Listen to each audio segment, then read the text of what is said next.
entendeu? E depois o presidente escolhe. Mas quem decide se vai ou não vai é o Senado. Vila, há riscos do Supremo se sujeitar às vontades do Executivo? Olha, eu acabei, por dever de ofício, não por satisfação, acompanhando aí todas as sessões do Mensalão e escrevi também sobre o Mensalão e acompanhei o STF, estudando alguns momentos da história do Brasil durante a República.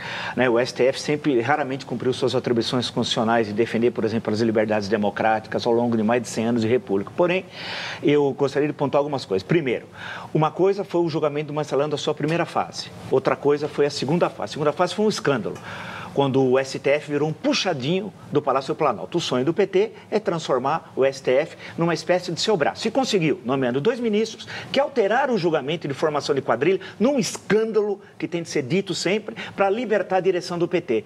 E deixou condenado a 37 anos Marcos Valério ou a presidente do Banco Rural. Portanto, foi um ato escandaloso que eu falei aqui diversas vezes e a gente tem de registrar. Foi uma das horas mazelas que eu já vi da justiça brasileira se ouvir. O que eu vi lá, eu nunca vou esquecer na minha vida. Foi um escândalo. Segundo, a gente tem de lembrar, o que o ministro falou é um alerta. É claro que a presidente ganhou as eleições, vai ficar mais 4 anos e tem a expulsória aos 180 anos. Eu sou contra a expulsória aos 180 anos. E por quê? Porque todos que se aposentaram aos 180 anos, agora recentemente, Carlos Aires Brito, no exercício da presidência, César Peluso, no exercício da presidência, eles estavam correndo os 90 minutos. Eles tinham condições, evidentemente, mais 5 anos tal. Mas não deve ser oportunista tal de PEC da Bengala. Ela é chamada, entre aspas, PEC da Bengala. E deve ser se vier um acordo no interior do Congresso Nacional. Ela já passou numa das casas, falta passar na outra casa tal para ver se aprova ou não. Agora, o alerta é sério. É sério porque nós não estamos brincando. Porque o Petrolão, que é o maior escândalo desde Pedro Álvares Cabral, vai terminar onde o ano que vem? No STF. Sob a presidência de quem?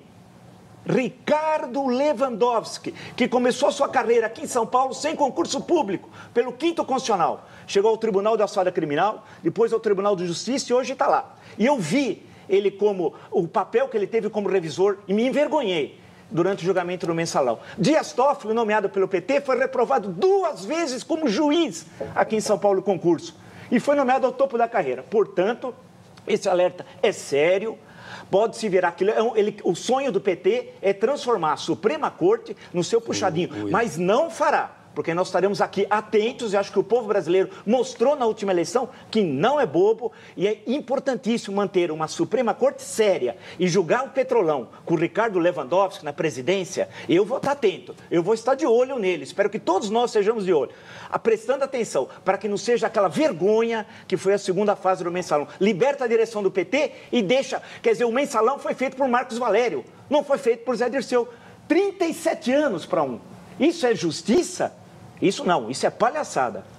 Olha, eu lamento que o Vila se expresse com relação ao Supremo fosse uma casa de negócios. Não é uma falei casa que de é casa de negócios, não. Não isso é uma casa sua, de negócios. não minha. Não disse, não. O Supremo está gravado. Está à mercê de partidos políticos. Está sim, à mercê, e muito sim. menos de indicações políticas. Sim, também Isso está. por quê?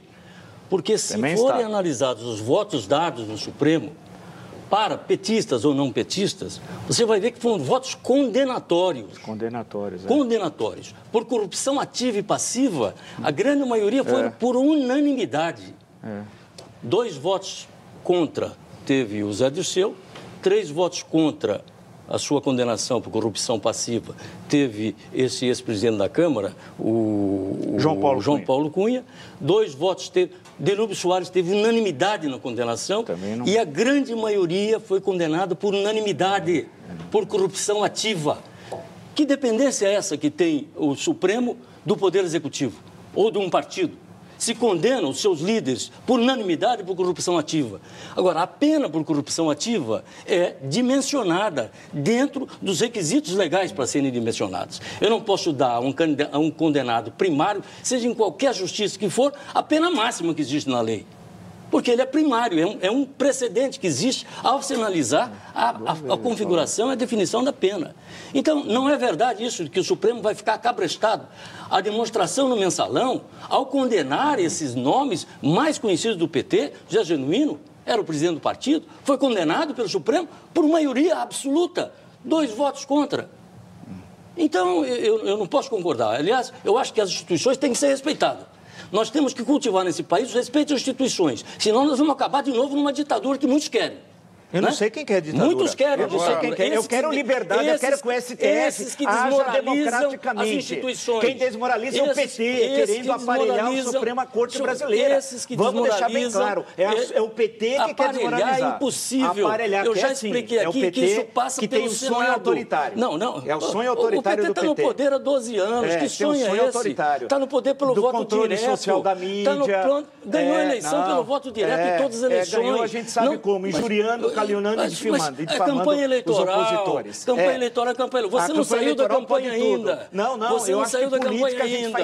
Não, senhor. Política a gente faz 24 horas todo santo dia. O que nós temos que ver é o seguinte, nós não podemos desprestigiar instituições como o Supremo e respeitar os seus membros. O presidente do Supremo está lá, depois de ter sido juiz do Tribunal de Justiça de São Paulo. Entrou pela janela, sem concurso. Janela, coisa nenhuma. Assim, quinto constitucional. Olha aqui. Ele era secretário em São Bernardo do Campo, a mãe vizinha da dona Marisa. Ele conhece pouco. Todo mundo sabe muito bem como é que foi. Dias Toffoli reprovado 2 vezes como juiz. Eu conheço muito bem a Constituição. Presta atenção. Conheço muito bem que eu li diversas vezes. Advocacia Geral da União, como Gilmar Mendes veio. Sim, reprovado 2 vezes. Agora, entrou por cima. Eu queria dizer o seguinte, que quem vai pelo quinto da ordem, a ordem é uma das instituições do direito brasileiro. E não deveria ser. E a ordem está na Constituição. Não deveria ser. Mude a Constituição. Corporativismo tem de acabar. Mude a Constituição. Só um minuto, vamos explicar para o telespectador. O quinto da ordem. O que é o quinto da ordem? Do Ministério Público. Quinto da ordem e do Ministério Público estão previstos na Constituição. Então, quando a ordem dos advogados,